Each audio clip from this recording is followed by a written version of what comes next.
집 안으로 들어서자마자 거실에서 들려오는 남편의 목소리를 들었습니다.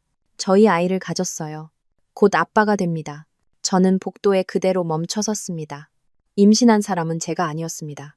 거실을 엿보니 남편이 그의 전 여자친구를 팔로 감싸 안고 있었고 모든 사람들이 박수를 치며 축하하고 있었습니다.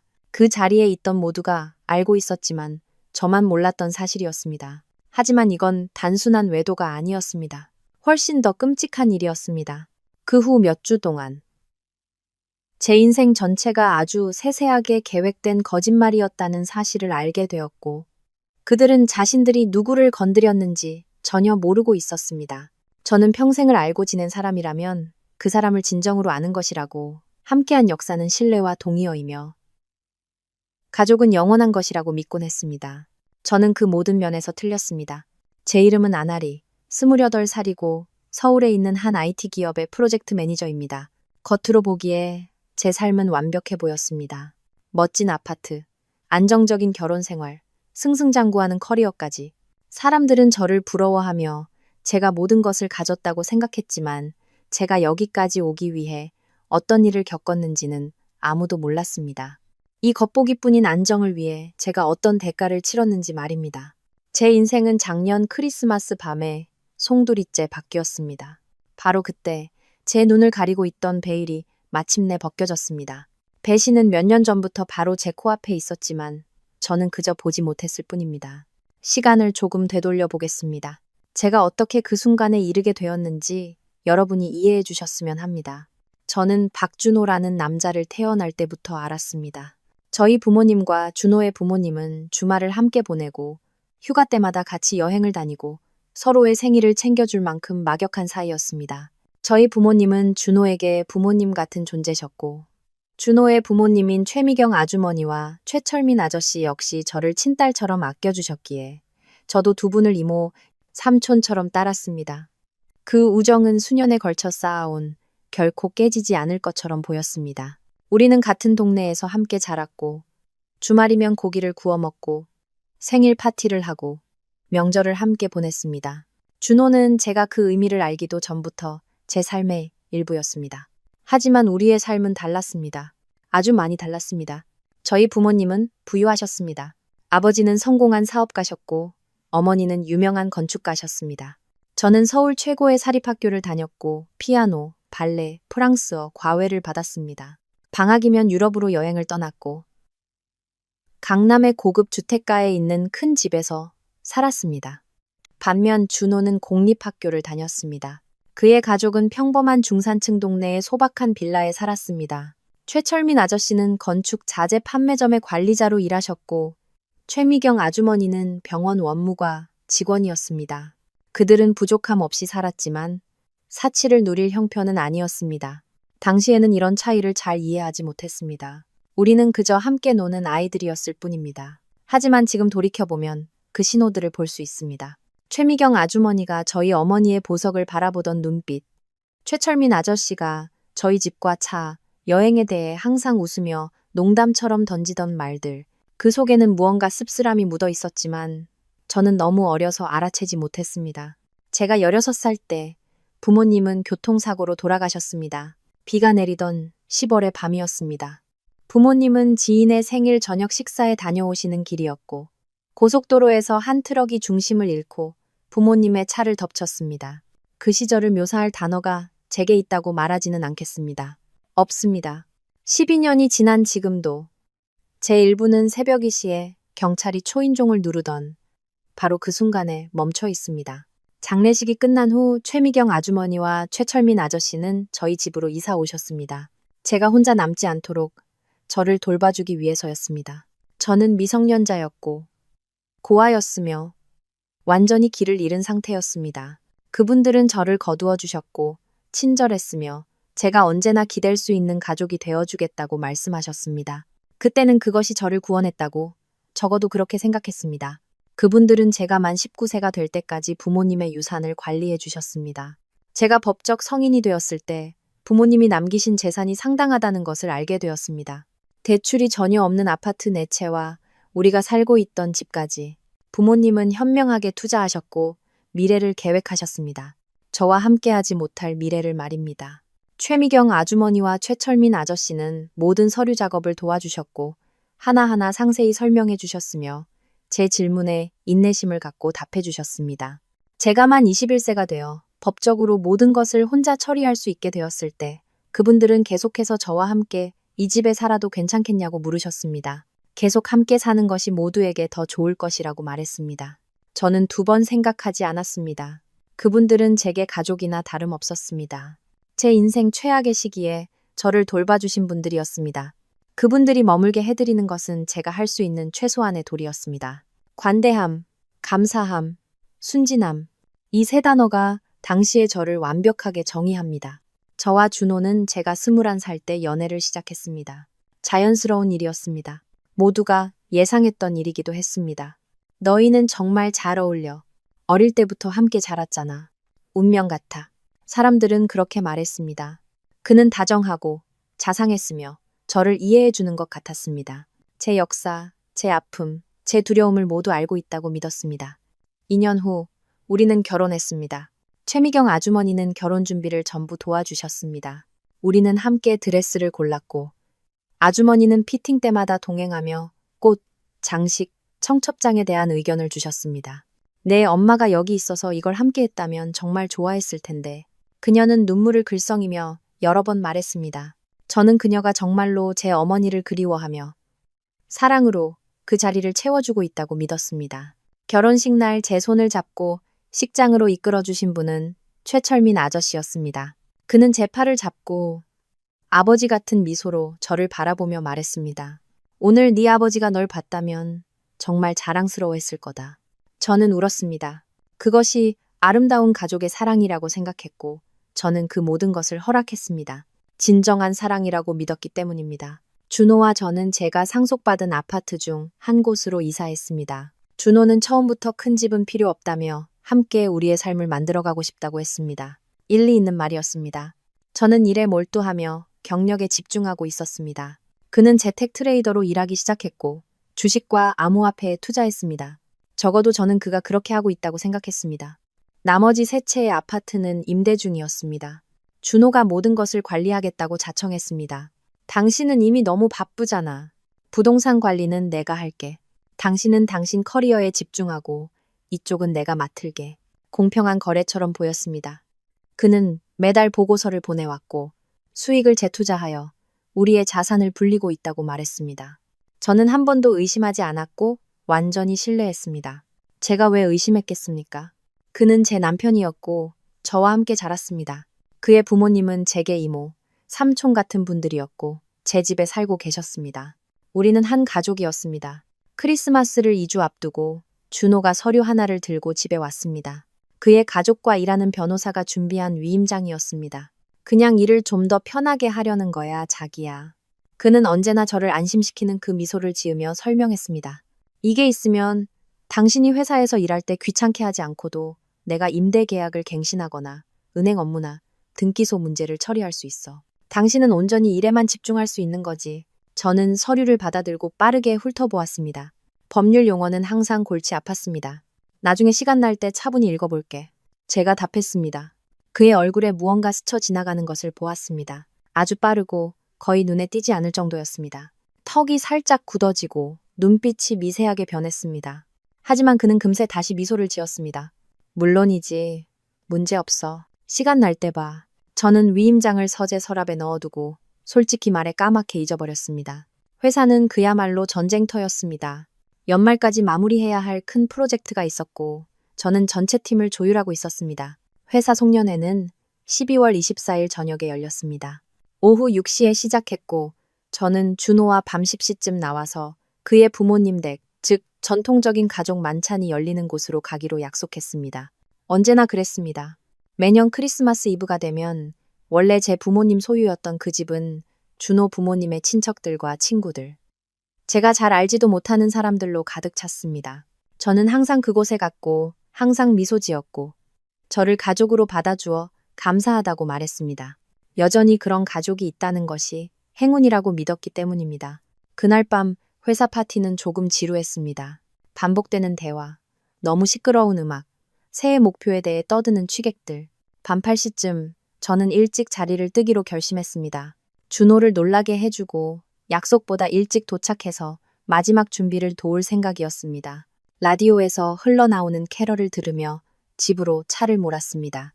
날은 추웠고 가랑비가 내리고 있었습니다. 거리는 장식되어 있었고 모든 창문에서 불빛이 반짝였습니다. 크리스마스가 항상 가져다주는 억지로 행복한 척하는 그런 분위기였습니다. 집 앞에 주차했을 때 집이 꽉 차 있다는 것을 알았습니다. 사방에 차들이 주차되어 있었고 모든 방에 불이 켜져 있었으며 음악과 웃음소리가 거리까지 울려 퍼졌습니다. 파티는 이미 한창이었습니다. 저는 노크 없이 현관으로 들어섰습니다. 현관에 코트를 걸고 거실 쪽으로 향했습니다. 가까워질수록 목소리는 더 커졌습니다. 20명쯤 되는 사람들이 웃고 떠들며 축하하고 있는 것 같았습니다. 그리고 그때 거실에서 들려오는 준호의 목소리를 들었습니다. 맑고 환한 목소리였습니다. 마리가 임신했어요. 저희 아이를 가졌습니다. 세상이 멈췄습니다. 저는 복도에 그대로 서 있었습니다. 벽에 반쯤 가려져 아무도 제가 온 것을 보지 못했습니다. 제 위치에서는 거실 전체가 보였습니다. 준호는 방 한가운데 서서 강마리의 어깨를 감싸고 있었습니다. 강마리는 그의 고등학교 동창이자 학창시절의 전 여자친구였습니다. 저와 준호가 사귀기 전까지 몇 년간 연애했던 사이였습니다. 그리고 그녀는 그곳에 서서 배에 손을 얹고 미소를 지으며 모두의 포옹과 축하를 받고 있었습니다. 최미경 아주머니는 기쁨의 눈물을 흘리고 있었고 최철민 아저씨는 박수를 치며 건배를 외쳤습니다. 가족 친구들은 축하 인사를 건네며 아기가 얼마나 예쁠지에 대해 이야기했습니다. 다리가 후들거리는 것을 느꼈습니다. 쓰러지지 않으려고 벽을 붙잡았습니다. 군중 속에서 누군가 소리쳤습니다.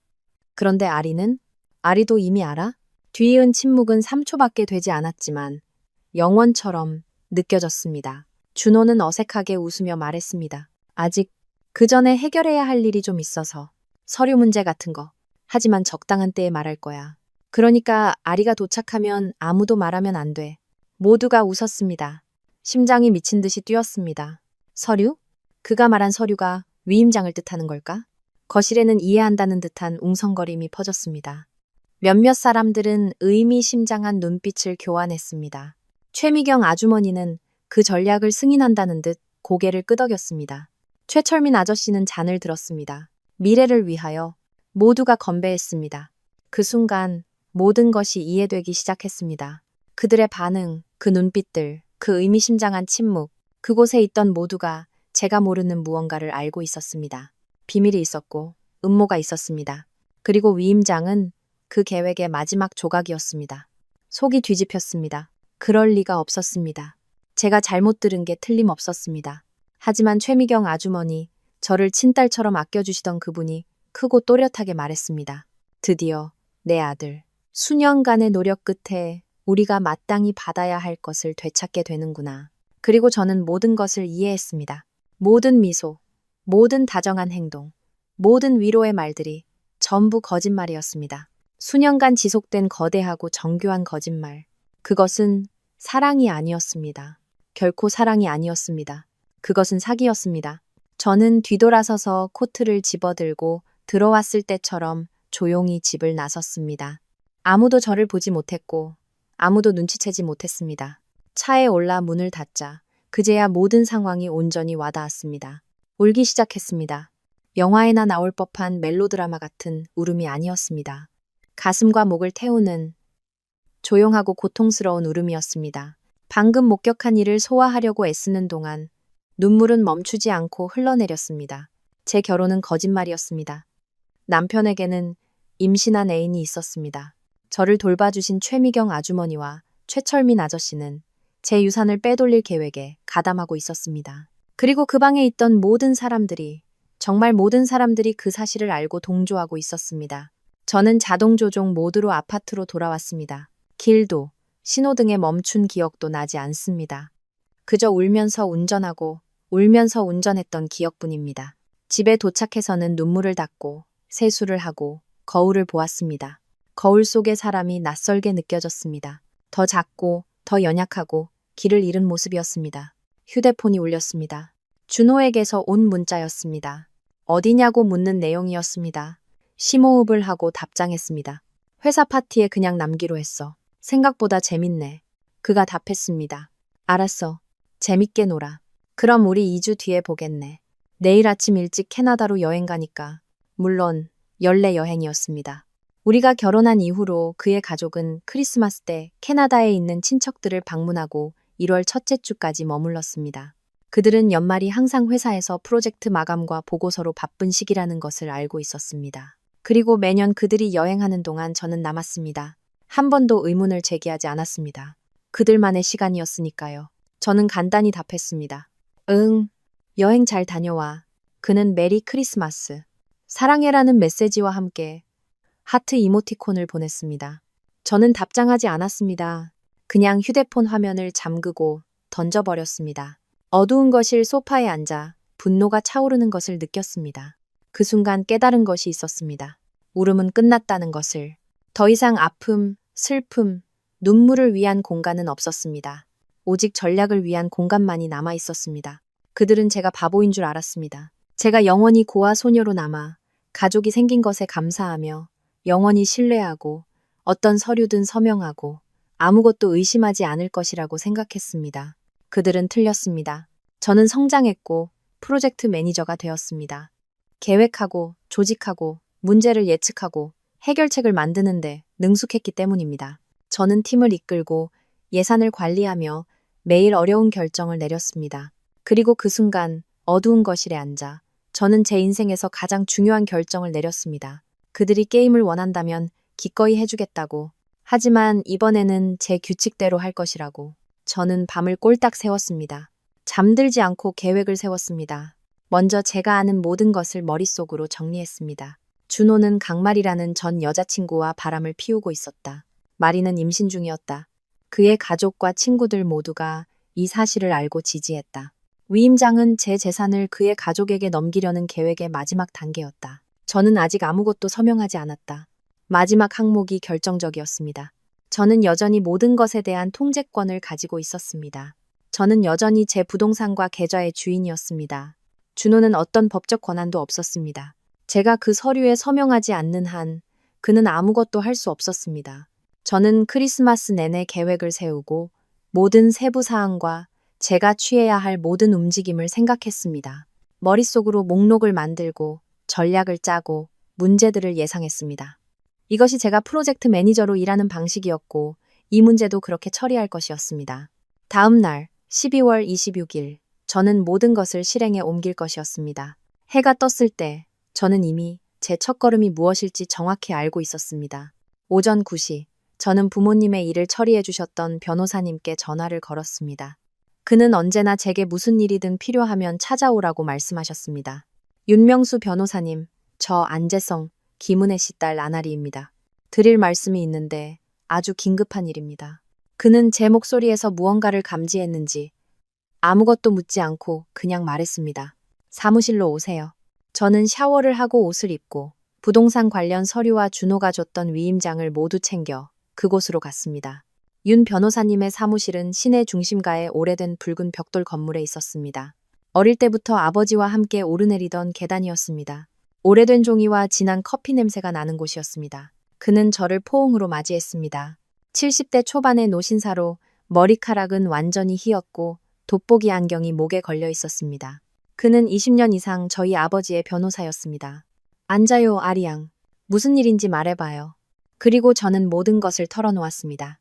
파티에서의 발표, 위임장, 재산 이전 의혹까지. 저는 거의 40분 동안 쉬지 않고 말했습니다. 그는 조용히 들으며 메모를 했고 때때로 미간을 찌푸렸습니다. 제가 말을 마쳤을 때 그는 안경을 벗고 눈을 비볐습니다. 아리양, 내가 해줘야 할 얘기가 있소. 심장이 철렁했습니다. 뭔데요? 당신 아버지와 최철민 씨는 오래전에 동업을 했었소. 수의법이었지. 처음에는 아주 잘 됐지만 나중에는 어려워지기 시작했소. 최철민 씨가 포기하고 자기 지분을 팔고 싶어 했지. 당신 아버지가 정당한 가격에 그 지분을 사들였고 모든 위험을 감수했소. 최철민 씨는 돈을 받고 떠났지. 그는 잠시 말을 멈추고 커피를 한 모금 마셨습니다. 2년 후 당신 아버지는 상황을 역전시켰소. 회사는 기하급수적으로 성장했지. 그렇게 당신 가족이 부유해진 거요. 하지만 내 생각에 최철민 씨는 그걸 결코 극복하지 못한 것 같소. 당신 아버지가 몇 년 전에 이 이야기를 해줬었지. 그때는 최철민 씨가 잘 받아들인 것 같다고 했소. 가족들은 계속 친구로 지냈고 아이들은 함께 자랐으니까. 하지만 지금 일어나는 일을 보니 항상 원한이 있었던 것 같다는 생각이 드는군. 아마 최철민 씨와 최미경 씨는 항상 당신들 가족의 삶을 씁쓸하게 바라봤을 거요. 계층 차이가 수년에 걸쳐 아주 명확해졌잖소. 안 그렇소? 당신들은 모든 것을 가졌고 그들은 경제적으로 힘들어했지. 그리고 당신 부모님이 돌아가셨을 때 당신은 상당한 유산을 가진 상처받기 쉬운 10대였소. 원한을 품은 사람들에게는 그것이 기회처럼 보였을 거요. 그는 저를 진지하게 바라봤습니다. 지금 당신이 말해준 모든 것을 종합해 돌이켜보면 그 우정은 항상 취약한 기반 위에 있었던 게 분명하오. 회사 매각에 대한 원한은 아마 결코 해소되지 않았을 거요. 그리고 아리 양, 당신은 완벽한 표적이 된 거지. 마치 찬물 한 바가지를 뒤집어 쓴 기분이었습니다. 그래서 그랬던 거구나. 원한은 항상 그곳에 숨어 있었고 저는 결코 알아채지 못했습니다. 아무도 몰랐을 거요, 아리 양. 당신 아버지도 분명 의심하지 않으셨을 거요. 그랬다면 조치를 취하셨겠지. 저는 눈을 감았습니다. 부모님은 그 우정이 그토록 많은 시기와 탐욕을 숨기고 있을 줄은 상상도 못하셨을 겁니다. 그리고 이제 저는 우리 모두의 순진함에 대한 대가를 치르고 있었습니다. 그럼 이 위임장은요? 제가 서류를 테이블 위로 밀며 물었습니다. 윤 변호사님은 안경을 쓰고 꼼꼼히 읽었습니다. 거의 15분이 걸렸습니다. 페이지를 넘기고 구절을 다시 읽고 표시를 했습니다. 마침내 그는 서류를 테이블 위에 내려놓고 저를 심각하게 바라봤습니다. 이 서류는 준호 씨에게 당신의 모든 재산에 대한 전권을 부여합니다. 부동산 매각, 명예 이전, 담보 설정, 당신 명의의 대출 실행까지 모든 것을 할 수 있게 되죠. 여기에 서명하는 순간 당신은 재산에 대한 모든 통제권을 잃게 되는 겁니다. 분노가 다시 끓어오르는 것을 느꼈습니다. 만약 제가 이미 서명했다면요? 되돌리기 매우 어려웠을 거요. 수년간의 소송이 필요하고 그래도 보장은 없소. 최상의 시나리오는 당신이 강압이나 사기를 입증하는 것이지만 부부 사이의 사건에서는 극도로 복잡하오. 그럼 부동산은요? 우리가 이혼하면 그 사람이 절반을 가질 권리가 있나요? 윤 변호사님은 제가 도착한 이후 처음으로 미소를 지었습니다. 아니요.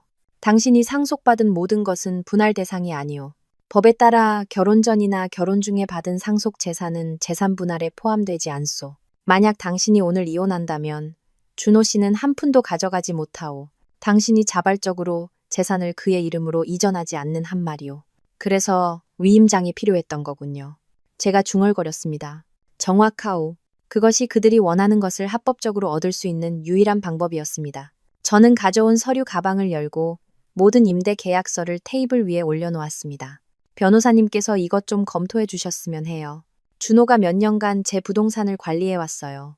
돈을 재투자한다고 말했지만 실제 증빙 서류를 본 적이 없어요. 이 돈이 어디로 가고 있는지 알고 싶어요. 윤 변호사님은 다음 2시간 동안 제가 가진 모든 서류, 계약서, 은행 거래 내역을 분석했습니다. 전화를 걸고 기록을 확인하고 정보를 교차 확인했습니다. 그가 끝났을 때 그의 표정은 어두웠습니다. 아리 양, 이런 말을 하게 되어 유감이지만 임대료 수입은 공동 계좌나 사업용 계좌가 아닌 준호 씨의 개인 계좌로 입금되고 있었소. 그는 당신 부동산에서 나오는 모든 수입을 횡령하고 있었던 거요. 심호흡을 했습니다. 예상은 했지만 확인을 받으니 여전히 가슴이 아팠습니다. 그리고 더 있소. 그가 말을 이었습니다. 아파트 중 한 곳은 임대료 납부 증빙이 전혀 없소. 계약서는 있지만 금융거래 기록이 없단 말이오. 누군가 거기서 공짜로 살고 있는 거요. 강말이요. 제가 답했습니다. 그의 애인이요. 윤 변호사님은 고개를 끄덕였습니다. 그럴 가능성이 매우 높겠군. 저는 잠시 침묵하며 모든 것을 정리했습니다. 이제 어떻게 해야 하죠?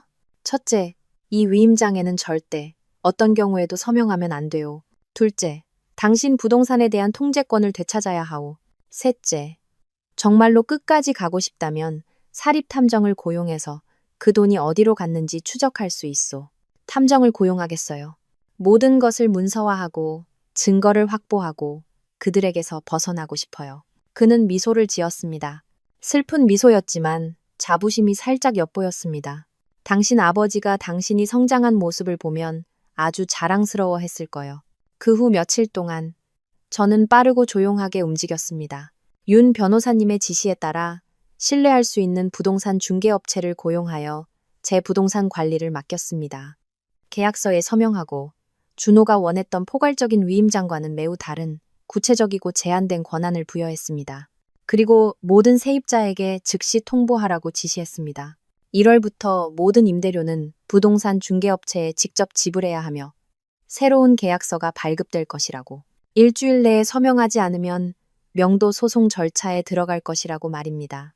또한 보안업체를 불러 집안 곳곳에 눈에 잘 띄지 않는 소형 카메라를 설치했습니다. 거실, 주방, 서재, 베란다에 전략적으로 배치된 이 카메라들은 모두 오디오 기능이 있었고 제 휴대폰 앱과 연결되어 그들에 대한 더 많은 증거를 수집할 수 있었습니다. 준호는 1월 6일에 여행에서 돌아왔습니다. 그가 여행 가방에 둘러싸여 도착했을 때 저는 집에 있었습니다. 자기야, 왔어? 새해는 잘 보냈어? 그는 아무 일도 없었다는 듯 저를 배신하는 음모를 꾸민 가족과 임신한 애인과 거의 2주를 보내고 온 사람답지 않게 제 뺨에 키스하며 물었습니다. 조용히 보냈어. 일도 많이 하고 프로젝트도 좀 미리 진행해뒀지. 제가 거짓말했습니다. 그 서류는 혹시 볼 시간 있었어? 제가 올 줄 알았던 질문이었습니다. 저는 미소를 지었습니다. 아, 응. 사실 자기야, 이제 더 이상 그것 때문에 신경 쓸 필요 없어. 내가 다 해결했거든. 그의 표정이 변하는 것을 보았습니다. 무슨 소리야? 부동산 관리를 맡길 중개업체를 고용했어. 이제 자기는 임대료나 계약서 같은 귀찮은 행정 업무에 신경 쓸 필요 없이 온전히 트레이딩에만 집중할 수 있어. 당신이 기뻐할 줄 알았는데 이제 당신 일에 투자할 시간이 더 많아질 거잖아. 뒤이은 침묵은 귀가 먹먹할 정도였습니다. 준호는 한 번에 너무 많은 정보를 처리하려는 듯 여러 번 눈을 깜박였습니다. 하지만 난 부동산 관리하는 거 좋아했는데 내가 할 수 있는 일을 굳이 돈 주고 다른 사람 시킬 필요는 없잖아. 저는 미소를 유지했습니다. 알아 여보. 하지만 당신은 항상 트레이더로서 성장하고 싶다고 시장을 연구할 시간이 더 필요하다고 했잖아. 이제 그 시간을 갖게 된 거야. 마음에 안 들어? 그의 눈에서 공포를 보았습니다. 그는 입을 열었다가 닫고 다시 열었습니다. 아니, 마음에 들어. 그가 마침내 말했습니다. 그냥 좀 갑작스러워서 그래. 아, 알잖아. 내가 뭘 결정하면 빨리 처리하는 거. 당신이 이 깜짝 선물을 좋아할 줄 알았어, 여보. 그는 대답하지 않고 그저 어색한 미소를 지으며 휴대폰을 들고 방을 나갔습니다. 무언가 알아들을 수 없는 말을 중얼거리면서 저는 잠시 기다렸다가 휴대폰으로 카메라 앱을 열었습니다. 베란다 카메라를 활성화하고 이어폰을 꼈습니다. 그는 그곳에 있었습니다. 초조하게 이리저리 걸으며 휴대폰을 미친 듯이 두드리고 있었습니다. 몇 초 후 그의 전화가 울렸습니다. 멀리서도 수화기 너머의 고함 소리가 들렸습니다. 진정해, 진정해. 준호가 제가 근처에 없는지 확인하려는 듯 초조하게 뒤를 돌아보며 말했습니다. 무슨 일인지 모르겠어. 아리가 부동산 중개업체를 고용했어. 아니, 지금은 아무것도 할 수 없어. 아니, 나 말이 월세 내줄 400만 원 없어. 말이 들어봐. 나 당분간 돈 한 푼도 없을 거야. 일단 이 문제부터 해결해야 해. 그는 전화를 끊었고 저는 그의 분노를 느낄 수 있었습니다. 카메라를 끄고 미소를 지었습니다. 그의 절망은 거의 손에 잡힐 듯 했지만 저는 아직 끝나지 않았습니다. 그날 밤 저녁 식사 중에 저는 아무렇지 않게 말했습니다. 아, 방금 부장님한테서 전화 왔어. 일본으로 급하게 출장을 가야 한대. 중요한 프로젝트라서 직접 가서 계약을 마무리할 사람이 필요하대. 일주일 내내 거기 있을 거야. 언제 가는데? 준호가 무관심한 척했지만 눈은 매우 예리하게 저를 주시하며 물었습니다. 비행기는 새벽이시야. 집에서는 11시쯤 나갈 것 같아. 갑자기 알려줘서 미안해. 알잖아. 이 일이 어떤지. 괜찮아. 그가 너무 빨리 대답했습니다. 같이 시간 보낼 줄 알았는데 일이 있다면 가야지. 저녁 식사 후 저는 드레스룸으로 가서 보석함에 있는 보석들을 금고에 넣으려고 했습니다. 그때 알아차렸습니다. 보석 몇 개가 사라졌습니다. 할머니의 유품이었던 진주 목걸이. 부모님이 제 15살 생일에 사주신 다이아몬드 귀걸이. 어머니의 보석 펜던트가 달린 금팔찌. 아버지가 어머니 생신 선물로 주신 사파이어 목걸이까지. 피가 끓는 것을 느꼈습니다. 제 수입을 훔치는 것만으로는 부족했나 봅니다. 그는 제 가족의 추억까지 훔쳤습니다. 하지만 지금은 그것을 처리할 시간이 없었습니다. 서재로 들어가 중요한 서류를 모두 보관하는 금고를 열고 비밀번호를 바꿨습니다. 남은 보석들을 금고에 넣고 닫고 서재를 나왔습니다. 여행 가방을 싸고 준호의 뺨에 키스하며 작별 인사를 했습니다. 짓궂은 마음으로 현관 테이블 위에 있던 그의 차 열쇠를 몰래 제 가방에 챙겨 집을 나섰습니다. 저는 공항으로 가지 않았습니다. 시내에 있는 호텔로 갔습니다. 편안한 스위트룸을 예약하고 방으로 올라가 마침내 깊은 숨을 내쉬었습니다. 저는 혼자였고 안전했으며 상황을 완전히 통제하고 있었습니다. 집을 나온 지 1시간 후 휴대폰이 울렸습니다. 내 차키 어디 있는지 알아? 저는 놀란 척했습니다. 모르겠는데, 자기야. 근데 이 시간에 차키는 왜? 아무것도 아니야. 그냥 테이블 위에 없길래. 제가 그의 말을 끊었습니다. 테이블 뒤에 떨어졌을 수도 있잖아. 잘 찾아봤어? 수화기 너머로 짜증 섞인 한숨 소리가 들렸습니다. 한번 찾아볼게. 여행 잘 다녀와. 사랑해. 전화를 끊고 즉시 카메라 앱을 열었습니다. 제 가방에 고이 보관된 열쇠를 찾느라 온 집안을 뒤지는 준호의 모습은 거의 코미디 같았습니다. 그는 소파 밑을 보고 서랍을 뒤지고 심지어 가구 밑을 보기 위해 몸을 숙였습니다. 15분간의 헛된 수색 끝에 그는 휴대폰을 들고 무언가를 빠르게 입력하더니 완전히 통제력을 잃었다는 것을 방금 깨달은 사람의 표정으로 거실 소파에 몸을 던졌습니다. 저는 호텔방에서 혼자 미소 지었지만 밤은 아직 끝나지 않았습니다. 30분 후 제 휴대폰에 누군가 집에 왔다는 알림이 떴습니다. 카메라를 켜보니 세 사람이 아파트로 들어오고 있었습니다. 최철민 아저씨, 최미경 아주머니, 그리고 강말이었습니다. 그들은 주방 식탁에 앉았습니다. 준호는 어깨가 축 처지고 얼굴이 창백한 채 완전히 망가진 모습이었습니다. 최미경 아주머니는 팔짱을 낀 채 굳은 표정으로 눈에 띄게 짜증이 나 있었습니다. 최철민 아저씨는 초조하게 손가락으로 테이블을 두드렸습니다. 저는 오디오 볼륨을 최대로 높이고 이어폰을 꼈습니다. 도대체 무슨 일이 벌어지고 있는지 제대로 말해봐. 최미경 아주머니가 날카로운 목소리로 다그쳤습니다. 준호는 피곤한 얼굴을 쓸어내렸습니다. 아리가 부동산 관리를 중개업체에 맡겼어요. 모든 세입자들이 통지를 받았대요. 이번 달부터 임대료는 전부 중개업체로 직접 들어가요. 새 계약서에 모든 게 공식적으로요. 저는 이제 아무것도 접근할 수 없어요. 그런 말이 아파트는? 최철민 아저씨가 물었습니다. 거기도 통지서 받았어요. 일주일 안에 새 계약서 쓰거나 아니면 나가래요.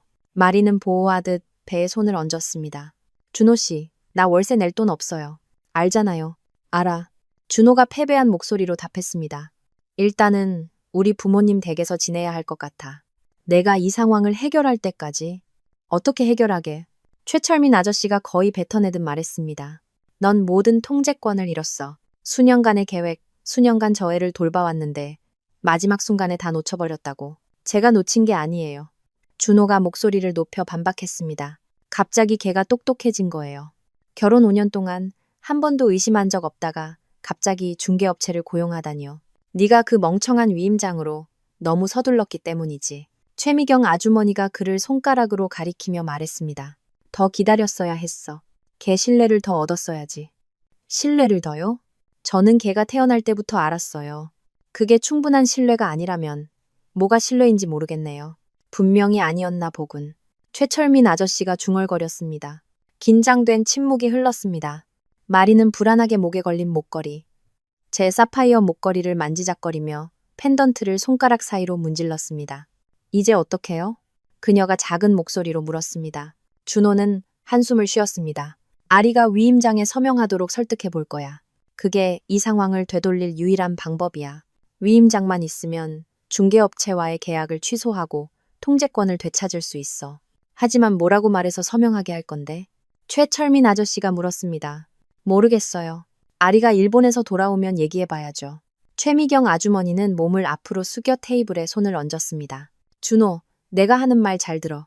우리가 이만큼 했는데 결국 아무것도 못 얻으려고 그 애를 몇 년 동안 돌본 게 아니야. 알겠어? 내가 죽은 부모 때문에 오는 저 애를 공짜로 참아준 게 아니라고. 너희 아빠랑 내가 지금 와서 다 망치려고 그 고생을 한 게 아니란 말이다. 속이 뒤집혔습니다. 그녀가 저에 대해 말하는 방식. 마치 제가 짐이었고 수익을 내야 하는 투자처였던 것처럼. 알아요, 엄마. 준호가 피곤하게 말했습니다. 안다고? 정말 알아? 최철민 아저씨가 아내의 편에 섰습니다. 그 회사는 우리 것이기도 했어야 해. 그 돈의 절반, 그 부동산의 절반, 모든 게 우리 것이었어야 한다고. 하지만 그의 아비가 욕심을 부려서 회사가 어려울 때 내 지분을 사들였지. 상황이 좋아지니까 모든 이익을 독차지하고 우리를 속이고 죽어버렸어. 그 모든 걸 저 버릇없는 계집애한테 남겨두고 최미경 아주머니는 의자에서 몸을 꿈틀거리며 말을 이었습니다. 걔는 최고의 학교를 다니고 원하는 건 뭐든 가졌어. 평생 힘든 일 한번 해본 적 없지. 우리는 그동안 허리가 휘도록 일했어. 내 아빠는 그 비참한 가게에서, 나는 그 병원에서 일하면서 우리 것이었어야 할 그 호화로운 삶을 멀리서 지켜보기만 했지. 최철민 아저씨는 동의하며 고개를 끄덕였습니다. 그래서 걔들 부모가 죽었을 때 그게 우리의 기회였어. 그 부당함을 바로잡을 기회. 그 애를 돌보고 신뢰를 얻어서 걔가 21살이 되면 우리가 가족처럼 느껴질 만큼 가까워지는 거였지. 그리고 그건 통했어. 걔는 우리가 자기 집에 살게 해줬고 부동산 관리를 너한테 맡겼고 너랑 결혼했어. 모든 게 완벽했다고. 네가 모든 걸 망치기 전까지는. 최미경 아주머니가 준호를 경멸하며 쳐다보며 말을 마쳤습니다. 제가 망친 거 아니에요. 준호가 테이블을 손으로 쳤습니다. 계획은 걔가 위임장에 서명하고 모든 걸 제 이름으로 옮긴 다음에 제가 이혼을 요구하는 거였어요. 그러면 끝나는 거였죠. 각자 자기 인생 사는 거. 하지만 걔가 서명을 안 했어요. 마리가 당연한 사실을 지적했습니다. 아직은 안 했지만 할 거야. 어떻게 확신하는데? 최철민 아저씨가 의심했습니다. 준호는 망설였습니다. 나는 그럴 거라고 생각해요. 어떻게든 해볼게요. 걔는 날 믿어요. 믿었지. 최미경 아주머니가 정정했습니다. 중개업체 일 이후로는 모르겠네. 뭔가 의심하고 있는 것 같아. 그들은 잠시 동안 침묵했습니다. 저는 호텔방에서 심장이 빠르게 뛰는 채로 그 대화의 매 순간을 녹음하고 있었습니다. 우리는요? 마리가 물었습니다. 임대료 수입이 이제 없다고 했잖아요. 저랑 아기는 어떻게 부양할 거예요? 준호는 좌절하며 머리를 쓸어 넘겼습니다. 모르겠어, 마리. 나도 몰라. 모아뒀던 돈은 여행비로 썼고 나머지는 도박으로 다 잃었어. 잃었다고? 최미경 아주머니가 거의 소리쳤습니다. 준호, 너 그만두기로 약속했잖아. 이번 달에 임대료를 못 받을 줄 몰랐어요. 알았다면 전부 걸지 않았을 거예요. 넌 멍청한 놈이야. 최철민 아저씨가 단도직입적으로 말했습니다. 등신 같은 놈. 이제 이번 달 생활비는 어떻게 낼 건데? 제가 해결할게요. 준호가 주장했지만 그의 목소리에는 확신이 없었습니다. 마리가 울기 시작했습니다. 돈 걱정 안 하게 해준다고 약속했잖아요. 저는 직장도 그만두고 부모님이랑 싸우고 집도 나왔어요. 저를 돌봐주고 우리 좋은 삶을 살게 해주고 아기한테 모든 걸 해주겠다고 약속했잖아요. 근데 이제 와서 돈도 없고 도박으로 다 잃었다고요? 마리, 제발. 아니요. 그녀는 의자에서 일어섰습니다. 내가 이렇게 바보였다니 믿을 수가 없네요. 몇 년 동안 숨겨진 여자로 기다리기만 했는데 대체 뭘 위해서? 결국 임신한 채 집도 없이 당신 부모님 자선에 의지하게 되려고? 진정의 말이. 최미경 아주머니가 말했지만 별다른 동정심은 없었습니다. 우리가 해결할 거야. 돈을 손에 넣으면 우리 모두 이익을 볼 테니까. 너, 아기, 모두. 하지만 넌 인내심을 가져야 해. 인내심이요? 마리가 무미건조하게 웃었습니다. 저 임신 4개월이에요, 아주머니. 5개월 뒤면 아기가 태어나요. 저한테는 인내심을 가질 시간이 없다고요. 그럼 임신하기 전에 생각했어야지. 최미경 아주머니가 차갑게 쏘아붙였습니다. 피임약이나 콘돔이라고 들어본 적 없어? 뒤이은 침묵은 긴장감으로 가득했습니다. 마침내 최철민 아저씨가 침묵을 깼습니다. 새로운 계획이 필요해. 아리가 순순히 위임장에 서명하지 않을 거라면 어떤 식으로든 강요해야 해. 어떻게 강요해요? 준호가 물었습니다. 모르겠어. 협박, 위협, 걔가 선택의 여지가 없게 만들 무언가. 뭘로 협박하는데요? 마리가 물었습니다. 걔는 숨길 게 없잖아요. 걔 인생은 완벽하고 깨끗하고 반듯한데 누구나 무언가는 있지. 최철민 아저씨가 중얼거렸습니다. 우리가 그걸 찾아내기만 하면 돼. 최미경 아주머니는 생각에 잠겨 고개를 끄덕였습니다. 아니면 우리가 뭔가를 만들면 되지. 증거를 심어놓거나 걔한테 불리한 무언가를. 그리고 서명을 대가로 해결해주겠다고 제안하는 거야. 메스꺼움을 느꼈습니다. 그들은 정말로 제 서명을 받기 위해 저에게 거짓 누명을 씌우는 것까지 고려하고 있었습니다. 그건 너무 위험해요. 준호가 말했습니다. 모든 걸 잃는 것보다 더 위험하진 않아. 최철민 아저씨가 반박했습니다. 그들은 몇 분 더 가능성들을 논의했고 하나같이 터무니없는 것들이었습니다. 마침내 그들은 더 생각해보고 며칠 뒤에 다시 만나기로 결정했습니다. 그들이 마침내 떠났을 때 시간은 거의 새벽 3시였습니다. 저는 떨리는 손으로 카메라를 껐습니다. 이것은 단순한 금융사기가 아니었고 단순한 배신도 아니었습니다. 이것은 10년 이상 제 부모님이 돌아가신 이후부터 어쩌면 그 이전부터 계속된 음모였습니다. 그들은 모든 것을 계획했습니다. 모든 다정한 행동, 모든 위로의 말, 모든 가족의 순간들이 모두 계산되고 측정되고 정확하게 실행되었습니다. 그리고 저는 그 모든 것을 믿었습니다. 아침 7시가 되자 저는 전화기를 들고 윤 변호사님께 전화했습니다. 세 번째, 신호음 끝에 그가 받았습니다. 졸린 목소리였지만 제 목소리를 알아듣자 정신이 번쩍 드는 것 같았습니다. 아리 양, 무슨 일이요? 모든 걸 녹음했어요. 완벽한 자백이에요. 결혼이 처음부터 사기였다는 것, 유산을 노리고 저를 돌봤다는 것, 그리고 이제 저를 협박하거나 누명을 씌워 위임장에 강제로 서명하게 하려는 계획까지 인정했어요. 수화기 너머로 침묵이 흘렀습니다. 그래서 당신은 안전한 거요? 네, 호텔에 있어요. 그들은 제가 어디 있는지 몰라요. 녹음 파일을 지금 바로 나에게 보내고 오후에 내 사무실로 오시오. 이 일을 끝내버립시다. 오후 2시. 저는 윤 변호사님의 사무실에 있었습니다. 그는 이미 주요 녹음 파일을 다 본 상태였습니다. 그의 얼굴은 심각했고 턱은 굳어 있었습니다. 아리 양, 이건 우리가 상상했던 것보다 훨씬 더 심각하군. 그가 책상 위에 두꺼운 서류철을 열며 시작했습니다. 하지만 당신 사건에는 훨씬 더 유리하게 됐소. 무슨 말씀이세요? 내가 고용한 탐정이 조사를 마쳤소. 모든 것에 대한 구체적인 증거가 있소. 그가 노트북을 제 쪽으로 돌렸습니다. 5년간 준호 씨의 개인 계좌로 빼돌려진 임대료 내역이요. 온라인 도박, 카지노, 게임 사이트에 과도하게 지출한 은행 거래 내역도 있고 준호 씨는 상습적인 도박꾼이요. 속이 뒤집혔지만 놀랍지는 않았습니다. 전날 밤에 알게 된 사실이었으니까요. 더 있소. 그가 컴퓨터에서 다른 탭을 열며 계속했습니다. 캐나다 여행은 전부 거짓말이었소. 탐정이 그들 이름으로 된 항공권과 호텔 예약 내역을 찾아냈소. 매년 그 네 사람은 고급 리조트로 갔었소. 준호, 마리, 최철민, 그리고 최미경. 항공권, 5성급 호텔. 모든 비용이 당신 아파트 임대료가 입금되던 계좌에 연결된 카드로 결제되었소. 그는 저에게 서류들을 보여주었습니다. 예약 확인서, 신용카드 명세서, 항공권. 모두 그들 이름으로 되어 있었고 모두 제 돈으로 지불되었습니다. 날짜는 지난 5년간 매년 12월 25일부터 1월 6일까지 완벽하게 일치했습니다. 제가 서울에 남아 일하며 그들이 추운 캐나다에서 친척들을 방문하고 있다고 믿는 동안 그들은 제 돈으로 호의호식하며 놀고 있었던 겁니다. 이제 어떻게 하죠? 그는 의자에 기대앉으며 눈가에는 웃음기가 없는 미소를 지었습니다.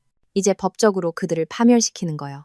간통과 사기를 근거로 즉시 이혼 소송을 제기할 거요. 이 증거들이 있으면 준호 씨는 한 푼도 못 가져가오. 최철민 씨와 최미경 씨를 당신 집에서 퇴거시키고 빼돌린 모든 돈에 대해 업무상 횡령으로 고소하고 보석 절도죄로 고소하고 형사소송까지 고려할 수 있소. 그렇게 하죠. 저는 망설임 없이 대답했습니다. 훌륭하오. 모든 서류 준비를 시작하겠습니다. 내일이면 모든 것이 접수될 준비가 될 거요. 저는 사흘 동안 호텔에 머물며 카메라를 통해 모든 움직임을 감시했습니다. 준호와 마리는 제 아파트에서 점점 더 편안해 보였습니다. 그녀는 거의 그곳으로 이사 온 것이나 다름없었고 그녀의 물건들이 집안 곳곳에 널려 있었습니다. 그리고 그들은 집안의 모든 공간에서, 거실에서, 주방에서, 제 침실에서 마치 부부인 양 행동했습니다. 모든 공간이 그들의 배신으로 더럽혀지고 있었습니다. 셋째 날 오후 거실 카메라를 통해 또 다른 역겨운 장면을 보고 있을 때 아이디어가 떠올랐습니다. 저는 이미 필요한 모든 증거를 가지고 있었지만 제 눈으로 직접 보고 싶은 것이 있었습니다. 제 계획을 더욱 완벽하게 만들기 위해 일어나야만 하는 일이었습니다. 준호를 현장에서 잡아야 했고 최미경 아주머니와 최철민 아저씨가 그 사실을 저를 통해 알게 해야 했습니다.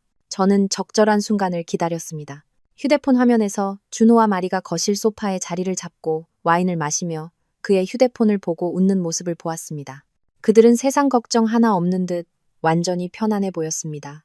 완벽했습니다. 저는 열쇠를 챙겨 호텔을 나섰습니다. 제 집은 그곳에서 10분 거리였습니다. 가는 내내 심장이 빠르게 뛰었습니다.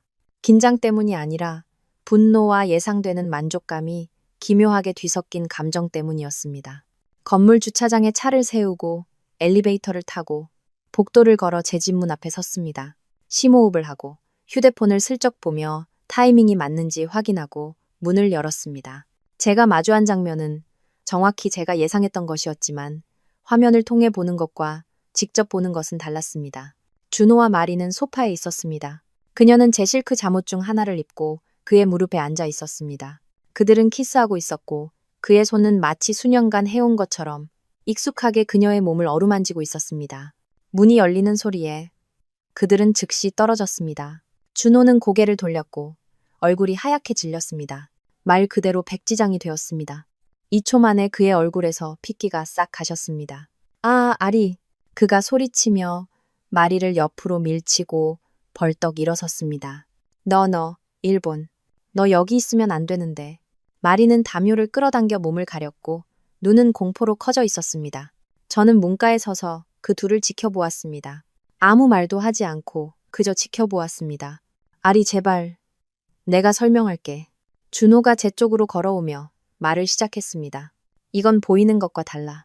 마리가 그냥 머물 곳이 필요해서 이혼해. 제가 말을 끊었습니다. 제 목소리는 제가 예상했던 것보다 더 단호하고 차분하게 나왔습니다. 그는 멈춰서서 여러 번 눈을 깜박였습니다. 뭐해? 이혼?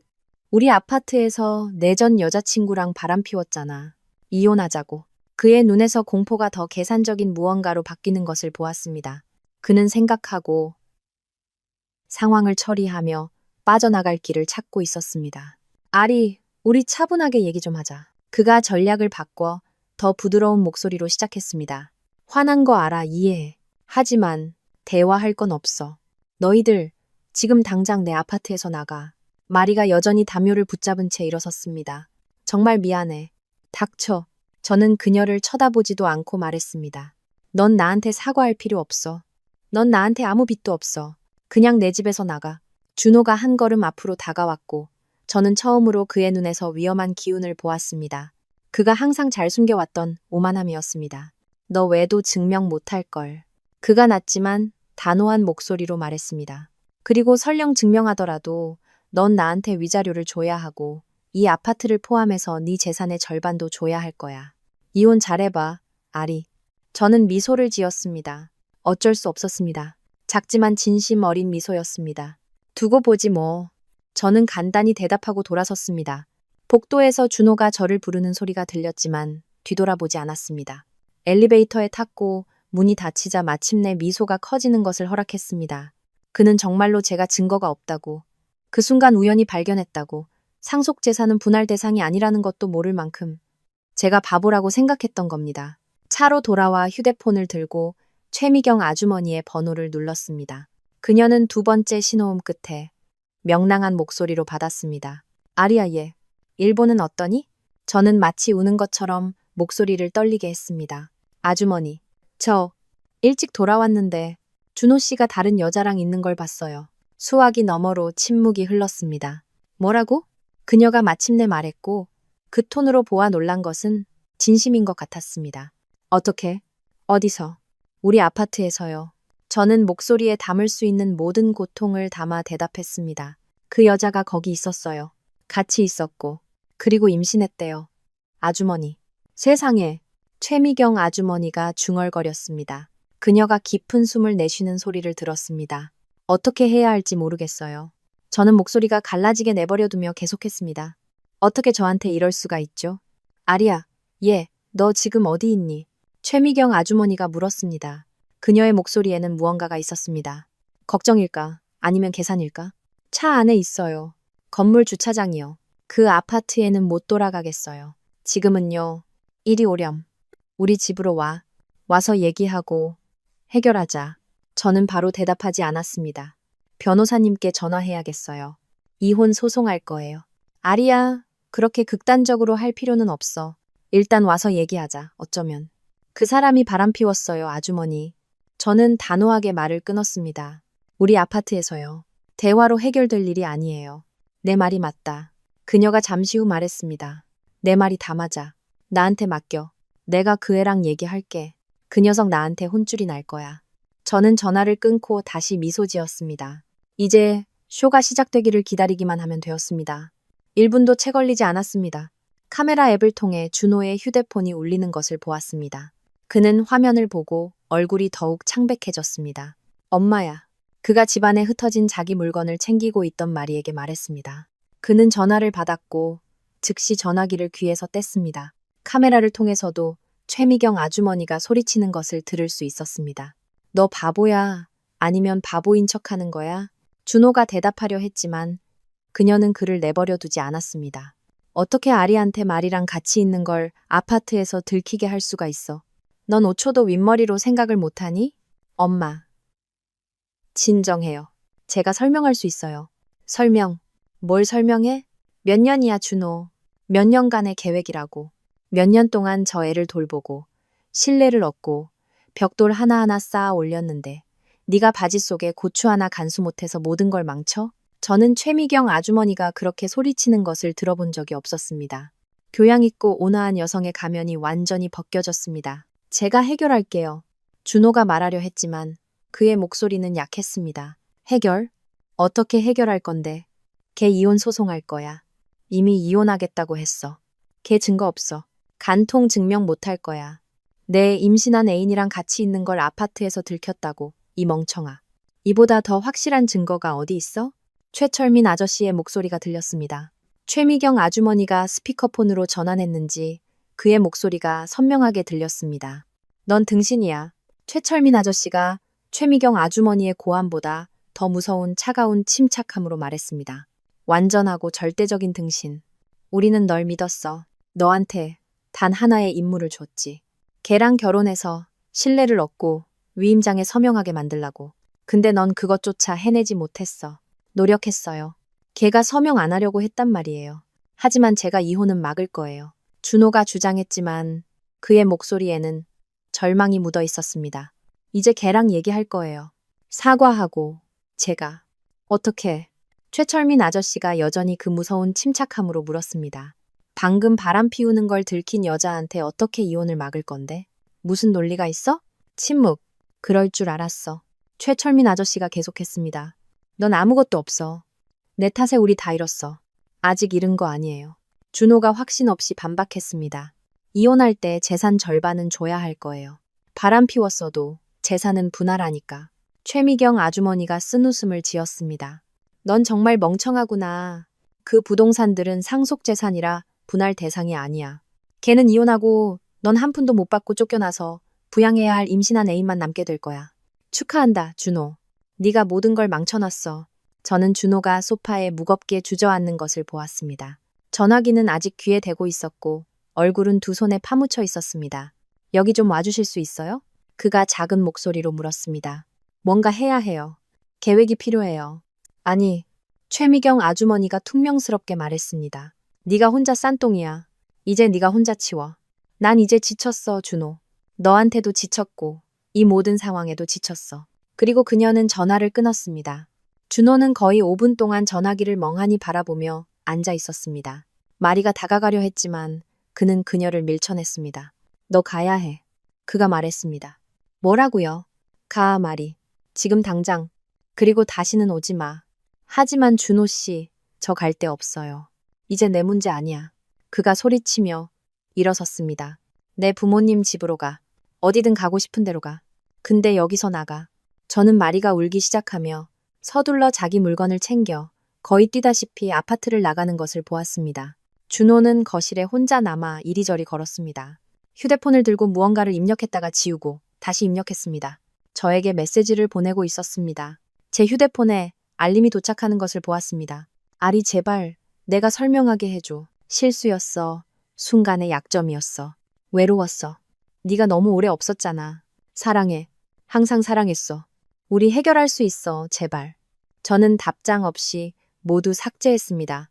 카메라를 끄고 차 시트에 몸을 기댔습니다. 1단계 완료. 이제 내일을 기다리기만 하면 되었습니다. 다음날 아침, 저는 일찍 일어났습니다. 이미 윤 변호사님께 모든 서류를 같은 날 아침에 전달되도록 준비해달라고 요청해둔 상태였습니다. 오전 8시 2명의 법원 집행관이 나뉘어 움직였습니다. 한 명은 최철민 아저씨와 최미경 아주머니가 사는 집으로, 다른 한 명은 준호가 있는 제 아파트로 갔습니다. 제가 윤 변호사님 사무실에 있을 때 휴대폰이 울렸습니다. 최미경 아주머니였습니다. 받았습니다. 아리야, 그녀가 소리쳤고 그녀의 목소리에는 이제 공포가 서려 있었습니다. 어제의 억눌린 분노가 아니었습니다. 순수한 공포였습니다. 이게 뭐야? 퇴거 통지서라니. 너 우리를 내쫓는 거니? 네. 저는 간단히 대답했습니다. 하지만 왜? 우리가 뭘 했다고? 한번 맞춰보세요. 아리야, 제발, 이러면 안 돼. 우린 갈 곳이 없어. 우린 늙었어. 돈도 없는데. 제 문제 아니에요. 저는 전날 준호가 마리에게 했던 똑같은 말을 사용하며 끊었습니다. 준호가 한 짓 때문이니? 하지만 우린 아무 상관없어. 거의 웃음이 나올 뻔했습니다. 상관없다고요? 정말요? 물론이지. 우리도 너만큼이나 충격받았어. 그 멍청한 녀석. 아주머니, 제가 말을 가로막았습니다. 제 목소리는 차가워졌습니다. 저는 다 알아요. 캐나다가 아니었던 그 여행들, 빼돌려진 임대료들, 제 부모님이 돌아가신 이후부터 당신들이 세웠던 계획까지. 저는 모든 걸 알아요. 수화기 너머로 완전한 침묵이 흘렀습니다. 그러니 네, 제가 계속했습니다. 당신들은 30일 안에 내 집에서 나가야 하고 그 시간 동안 좋은 변호사를 찾아보는 게 좋을 거예요. 필요할 테니까. 그녀가 대답하기 전에 전화를 끊었습니다. 2분 후 제 휴대폰이 다시 울렸습니다. 준호였습니다. 받았습니다. 아리, 이거 진심이야? 그가 물었고 그의 목소리에는 다른 무언가가 있었습니다. 두려움이었습니다. 이혼, 업무상 횡령, 절도? 날 고소하는 거야? 응. 하지만 왜 이런 혐의까지? 너 이거 다 증명할 증거 없어. 있어. 무슨 증거? 어떻게 네가 아파트 전체에 설치된 보안 카메라, 준호, 오디오 기능까지 있는 거 며칠 전부터 설치했어. 너랑 말이랑 같이 있는 영상도 있고 너희 모두가 주방에서 모여서 계획 전체를 자백하는 영상도 있어. 돈 빼돌린 서류, 가짜 여행 기록 전부 다 있어. 침묵. 우릴 녹화했다고 그가 마침내 말했습니다. 녹화했고 전부 법원에 제출했어. 하지만 그건 불법이야. 동의 없이 사람들을 녹화할 수 없어. 할 수 있어. 내 아파트에, 내 보안 카메라로. 완벽하게 합법이야. 그가 수화기 너머로 거친 숨을 내쉬는 소리를 들었습니다. 얼마 원해? 그가 마침내 물었습니다. 뭐라고? 이 모든 걸 잊어주는데 얼마면 돼? 소송 취하하는데? 1,000만 원, 2,000만 원? 얼마? 이번에는 제가 웃었습니다. 정말로 웃었습니다. 준호, 내가 돈을 원할 거라고 정말 생각해? 나는 돈이 있어. 내가 원하는 건 정의와 내 재산을 돌려받는 거야. 네 재산은 내 것이었던 적을 떠난 적이 없어. 아니, 네가 5년 동안 임대료에서 빼돌린 2억 6천만 원은? 네가 훔쳐서 네 애인한테 준 내 보석들은? 수년간의 거짓말은? 내가 이자까지 쳐서 다 갚을게. 소송만 취하해줘. 아니, 넌 당장 살 집도 없잖아. 어떻게 이자까지 쳐서 갚을 건데? 아리, 제발. 이러면 나 망해. 우리 부모님도 우리 모두 다 망한다고. 그걸 미리 생각했어야지. 복수 때문에 이러는 거야? 내가 바람 피워서? 이미 사과했잖아. 아니, 준호. 나는 너희가 10년 넘게 나를 상대로 사기를 계획했기 때문에 이러는 거야. 너희가 내 부모님의 죽음을 이용하고 내 약점과 신뢰를 이용했기 때문에. 너희는 자신들의 범죄에 대해 대가를 치러야 마땅한 그런 사람들이기 때문에 이러는 거야. 범죄? 난 그냥 우리 돈으로 잘못된 선택을 했을 뿐이야. 사업상의 위험이지. 넌 돈을 빼돌렸고 계약서를 위조했고 보석을 훔쳤고 사기를 쳤어. 그건 범죄야, 준호. 그리고 넌 그에 대한 책임을 지게 될 거야. 수화기 너머로 그가 울기 시작하는 소리를 들었습니다. 만약 우리가 얼굴을 마주보고 있었다면 사용했을 법한 조작적인 울음이 아니었습니다. 진정한 절망의 울음이었습니다. 제발, 그가 애원했습니다. 나 모든 걸 잃을 거야. 아무것도 남지 않을 거라고. 그 클럽에 온 걸 환영해. 제가 차갑게 대답했습니다. 너도 나를 아무것도 없이 만들려고 했잖아. 차이점은 내가 더 똑똑해서 미리 알아챘다는 것뿐이야. 그가 수화기 너머로 마른 침을 삼키는 소리를 들었습니다. 우리 부모님은 그가 말을 시작했지만 목소리가 갈라졌습니다. 부모님이 날 죽이려고 할 거야. 이런 일이 일어나게 뒀다고 날 죽이려고 할 거라고. 내 문제 아니야. 넌 이해 못해. 그의 목소리는 절박해졌습니다. 그들은 모든 걸 내 탓으로 돌릴 거야. 내가 그들의 계획을 망쳤다고. 내가 멍청하고 부주의했다고 말할 거야. 사실이잖아? 제가 말을 끊었습니다. 넌 멍청하고 부주의했어. 애인이랑 같이 있는 걸 들켰잖아. 네가 일찍 돌아올 줄 몰랐어. 그날만 말하는 거 아니야. 준호, 크리스마스 이브도 말하는 거야. 네가 거실에 있는 모든 사람에게 마리의 임신을 발표했을 때, 네 부모님이 마침내 자신들이 권리가 있다고 생각했던 부동산을 얻게 될 거라고 말했을 때, 너희 모두가 미래를 위해 건배했을 때, 수화기 너머로 완전한 침묵이 흘렀습니다. 너 거기 있었어? 그의 목소리가 실처럼 가늘게 나왔습니다. 그래, 나도 회사 파티에서 일찍 나왔거든. 다 들었고, 다 봤고, 아무도 눈치채기 전에 나왔어. 하지만 너 나중에 회사 파티에 있다고 문자 보냈잖아. 시간이 필요했으니까, 준호. 상황을 정리할 시간, 계획할 시간, 증거를 모을 시간이. 너희는 내가 영원히 바보 같고, 영원히 감사하고, 영원히 눈멀어 있을 거라고 생각했지. 그리고 나는 너희가 그렇게 믿게 내버려뒀어. 내가 준비하는 동안 또 다른 침묵. 더 길고 무거운 침묵. 그럼 크리스마스 때부터 그가 상황을 정리하려는 듯 중얼거렸습니다. 넌 크리스마스 때부터 알고 있었구나. 일본 여행, 카메라, 전부 다 계획된 거였어. 응. 하지만 너희는 스스로 무너졌어. 나는 단지 너희가 그 결과에 대한 대가를 치르도록 보장하고 있을 뿐이야. 그리고 전화를 끊었습니다. 저는 모든 대화를 지켜보던 윤 변호사님을 바라보았습니다. 기분이 어떠시오? 그가 물었습니다. 저는 잠시 생각했습니다. 자유로워요. 마침내 대답했습니다. 자유로운 기분이에요. 그가 미소 지었습니다. 당신 아버지가 자랑스러워했을 거요. 모든 것이 해결되는데 2달이 걸렸습니다. 이혼은 신속하게 처리되었습니다. 준호가 싸울 방법이 없었기 때문입니다. 그 모든 증거 앞에서 그의 변호사는 기본적으로 그에게 아무런 이해 없이 모든 서류에 서명하라고 애원했습니다. 그게 유일한 출구야. 법원 복도에서 그 남자가 말하는 것을 들었습니다.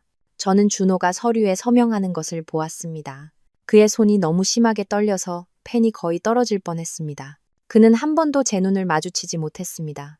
저는 그곳을 공식적으로 이혼한 상태로 언제나 제 것이었던 모든 것의 주인으로 나왔습니다. 업무상 횡령에 대한 유죄 판결이 곧 뒤따랐습니다. 2억 6천만 원을 반환해야 했습니다. 보석은 별도였습니다. 판사는 그의 월급의 30%를 압류하라고 결정했습니다. 하지만 준호는 월급을 받아본 적이 없었습니다. 평생 제대로 일해본 적이 없었으니까요. 피고인이 실제 직업을 구하기를 권고합니다. 검사가 거의 비웃으며 말했습니다. 그리고 그렇게 되었습니다. 몇 주 후, 윤 변호사님은 준호가 마침내 직업을 구했다고 알려주었습니다. 서울 시내의 한 카페에서 일하는 직원이었습니다. 성인이 된 후 처음으로 그는 정말로 일하고 있었습니다. 일찍 일어나고 유니폼을 입고 손님을 응대하고 테이블을 닦고 컴퓨터 앞에서 차트를 공부하는 척하며 하루를 보내고 전략적 투자에 대해 저를 귀찮게 했던 바로 그 남자가 이제 마침내 생산적인 일을 하고 있었습니다. 최철민 아저씨와 최미경 아주머니는 30일 안에 집을 비워야 했습니다. 마지막 날 저는 법원 집행관과 함께 상태를 확인하러 그곳에 갔습니다. 집이 어질러져 있을 거라고는 예상했습니다. 하지만 완전한 파괴 행위는 예상하지 못했습니다. 부서진 가구, 벽에 뚫린 구멍, 욕설이 적힌 스프레이 페인트, 바닥에 흩어진 깨진 거울 조각들. 그들은 나가기 전에 파괴할 수 있는 모든 것을 파괴했습니다. 최철민 아저씨가 문 앞에서 저를 기다리며 눈으로 저를 쏘아보고 있었습니다. 이 꼴을 보니 만족하냐? 당연히 아니죠. 우린 갈 곳이 없어. 최미경 아주머니가 그의 뒤에서 울며 나타났습니다. 우린 늙었고 돈도 없어. 네가 우리한테서 모든 걸 뺏어갔어. 저는 언제나 제 것이었던 걸 되찾았을 뿐이에요. 당신들이 몇 년 동안 그게 당신들 것인 척 했을 뿐이죠. 내 아버지가 우리를 속였어. 최철민 아저씨가 제 쪽으로 한 걸음 다가왔지만 집행관이 우리 사이에 섰습니다. 그 돈은 우리 것이었어. 제 아버지는 당신들 지분을 사셨어요. 떠나기로 선택한 건 당신들이에요. 당신들이 너무 일찍 포기한 건 아버지 탓이 아니에요. 그리고 확실히 제 탓도 아니고요. 너 후회하게 될 거다. 최미경 아주머니가 씩씩거렸습니다. 저는 안 해요. 하지만 당신들은 매일매일 하겠죠. 저는 등을 돌리고 나왔습니다. 집 전체를 리모델링했습니다. 한 달 이상 걸렸지만 아름다워졌습니다. 2명의 어린 자녀를 둔 부부에게 2주 만에 팔았습니다. 그들은 기뻐하며 각 방을 어떻게 꾸밀지, 정원에서 생일 파티를 어떻게 열지에 대한 계획을 세우고 있었습니다. 그들이 그곳에서 행복하기를 바랍니다. 그 집은 좋은 이야기들을 가질 자격이 있었습니다. 준호와 살았던 아파트도 팔았습니다. 다시는 그곳에 들어가지도 않았습니다. 그럴 수 없었습니다. 사람을 고용해 모든 것을 비우고 리모델링하고 직접 보지도 않은 투자자에게 가구가 비치된 상태로 팔았습니다. 제가 상속받은 5채의 부동산 중 항상 임대 중이었던 3채의 아파트만 남겼습니다. 모든 것을 부동산 중개업체에 맡겼습니다. 월세 수입은 잘 살고도 남았고 매각 대금은 투자해 두었습니다. 공통된 친구들을 통해 소식을 듣게 되었습니다. 준호와 마리는 헤어졌습니다. 그녀는 그날 밤 임신한 자신을 갈 곳 없이 내쫓은 그를 결코 용서하지 못했습니다. 그 굴욕, 그 절망, 그가 그녀를 차갑게 내쫓았던 방식. 이 모든 것이 그들 사이에 존재했던 무언가를 죽였습니다. 마리는 부모님과 화해하고 그들의 집으로 돌아갔습니다. 그들은 가장 어려운 상황 속에서도 딸과 곧 태어날 손주를 2팔 벌려 환영했습니다. 반면 준호는 완전히 혼자가 되었습니다. 모든 일이 일어난 후 부모님과의 관계를 끊었습니다. 모든 것을 잃었다는 것을 깨달았을 때 그들이 주고받았던 비난, 고함, 모욕은 돌이킬 수 없었습니다. 최철민과 최미경은 손주를 만나보지도 못했습니다. 그는 좋지 않은 동네의 셰어하우스에서 방 하나를 빌렸습니다. 카페에서 일하고 매일 텅 빈 방으로 돌아와 말이 없이, 아들 없이, 부모님 없이, 아무것도 없이 혼자 잠들었습니다. 최철민과 최미경은 도시 반대편의 아주 작은 아파트에 있었습니다. 최철민은 나이와 망가진 몸에도 불구하고 다시 건설 현장에서 임시직을 구했습니다. 최미경은 펫숍에서 비서로 일하며 최저임금을 받았습니다. 모든 것을 그토록 신중하게 계획했던 그 가족은 완전히 산산조각 났습니다. 뿔뿔이 흩어져 외롭고 씁쓸하게 각자 자신들이 만든 재앙에 대해 서로를 탓하며 이혼 후 3달, 저는 짐을 싸서 서울을 떠났습니다. 더 이상 그곳에 머물 이유가 없었습니다. 저는 부산을 선택했습니다. 극적이지 않을 만큼 가깝지만 진정한 새로운 시작이 될 만큼 충분히 멀었기 때문입니다. 저는 방 2개와 앞마당이 있는 작은 집을 샀습니다. 호화롭지도 과하지도 않은 제가 좋아하는 색으로 벽을 칠했습니다. 부모님 사진을 걸었습니다. 어머니가 장미를 사랑하셨기 때문에 정원에 장미를 심었고 아버지가 가장 아름답다고 말씀하셨던 수국을 심었습니다. 일찍 일어나 정원을 가꾸는 것이 제가 가장 좋아하는 일과가 되었습니다. 물을 주고 가지를 치고 식물들이 자라는 것을 보는 것. 좀 뻔한 비유라는 건 알지만 그것이 저를 진정시켰습니다. 조금씩 사람들을 알게 되었습니다. 놀라운 쿠키를 만들어서 제가 집에 있는 걸 보면 항상 한 판 구워다 주는 이웃 아주머니, 제 주문을 외우고 있는 모퉁이 카페 사장님, 매일 아침 공원에서 함께 산책하는 모임, 저를 서울에서 이사 온 원예를 좋아하는 아리로 아는 사람들, 가족이라고 말했던 사람들에게 거의 파괴될 뻔했던 그 아리가 아닌 무게감 없이 설명 없이 그냥 저 자신일 수 있어서 좋았습니다. 서울에 있던 직장은 그만두었습니다. 회사에서는 아쉬워했습니다. 제가 남도록 연봉 인상, 승진, 무엇이든 제안했습니다. 하지만 저는 거리가, 모든 것으로부터의 거리가 필요했습니다. 저는 그들을 위해 컨설팅 일을 계속했지만 이제는 원격으로, 제가 원할 때, 제가 원하는 방식으로 저를 소모시키지 않는 선에서 프로젝트 단위로 일했습니다. 여행도 많이 다녔습니다. 프랑스, 이탈리아, 일본, 이번에는 진짜로 그곳들을 알아가고 각 나라의 요리를 맛보고 사진을 찍었습니다. 윤 변호사님은 매달 항상 같은 날, 같은 시간에 전화를 겁니다. 사무실에 시시콜콜한 이야기를 하고 제 안부를 묻고 가끔은 법적인 일에 대해 업데이트해 줍니다. 준호 씨가 또 압류에 대해 이의를 제기하려고 했소. 판사가 기각했지. 벌써 5번째요. 그가 얼마 전 말했습니다. 우리는 웃었습니다. 그는 오늘날 제가 가진 가장 가까운 가족 같은 사람입니다. 그럼에도 불구하고 제 아내는 그에게 완전히 마음을 열지 못하는 그 안전한 거리를 유지하는 부분이 있습니다. 이제 그 크리스마스 밤으로부터 3년이 지났습니다. 저는 매일 부산에 있는 제 집에서 일어납니다. 커피를 내리고 베란다에 앉아 정원을 바라봅니다. 장미는 아름답고 수국도 마찬가지입니다. 이 3년 동안 진지하게 만난 사람은 아무도 없습니다. 몇몇 사람들과 데이트하고 좋은 저녁 식사와 좋은 대화를 나눴지만 서너 번의 만남을 넘어서지는 못했습니다. 지난달 산책 모임 친구의 오빠인 아주 좋은 남자가 제 손을 잡으려고 했습니다. 우리는 이미 3번 만났고 잘 되어가고 있었습니다. 저는 생각 없이 물러섰습니다. 순수한 본능이었습니다. 미안해요. 제가 말했습니다.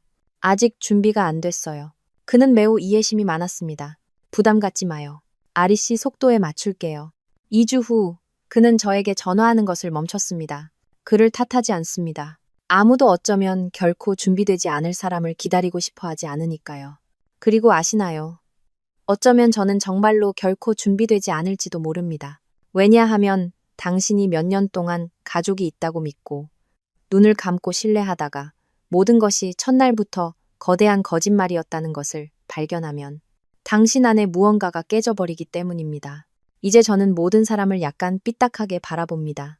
속임수, 거짓말, 숨은 의도를 찾으면서 피곤하고 외롭지만 저를 안전하게 지켜줍니다.